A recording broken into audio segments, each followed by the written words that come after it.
non è basta che sia, ma è che tu sia ciò che vuoi essere. Un musicista potrebbe tranquillamente dire io produco la mia musica, invece la vera grandezza di questi musicisti è la generosità di chi veramente sceglie di impegnare il suo tempo anche nel tramandare, trasmettere, nel contagiare. La mia domanda è questa: quanto influenza il turismo di massa nella musica e nella scena musicale in Sardegna, secondo te?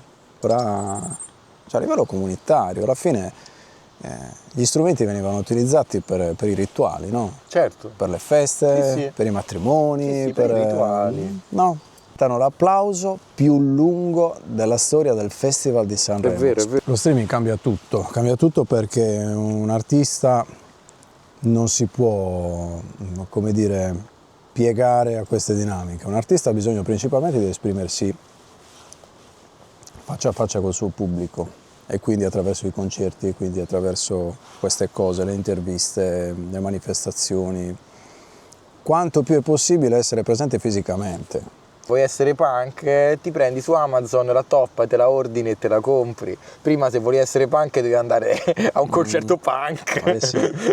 Quanto credi che la musica al giorno d'oggi sia controllata? Direi parecchio. Andare più a fondo, desidero come dire, andare proprio alla radice di quello che è la mia connessione con la mia terra, con il suono della lingua, con gli strumenti, con l'espressività, con gli artisti. Diciamo che l'evoluzione tecnologica sta schiacciando tutto, è inevitabile, sì, è così, non si hanno più i cardini, non si hanno più i riferimenti. Oppure ce li hai ma sono già confezionati. Trovare degli spazi, di incontrare persone come voi che offrono uno spazio meraviglioso come questo dove parlare di queste cose che non è da dare per scontato. Io scelgo sempre l'istinto, assolutamente. Assolutamente. Non riesco a scrivere, se parto da un'idea di scrittura non riesco a farlo. Rappresenta molto la Sardegna, mentre lo ascolti e vivi quasi una giornata in Sardegna, ecco. Saluto al pubblico del Sardinia Music Podcast. Ciao. Alla prossima. Grazie. Ancora grazie. A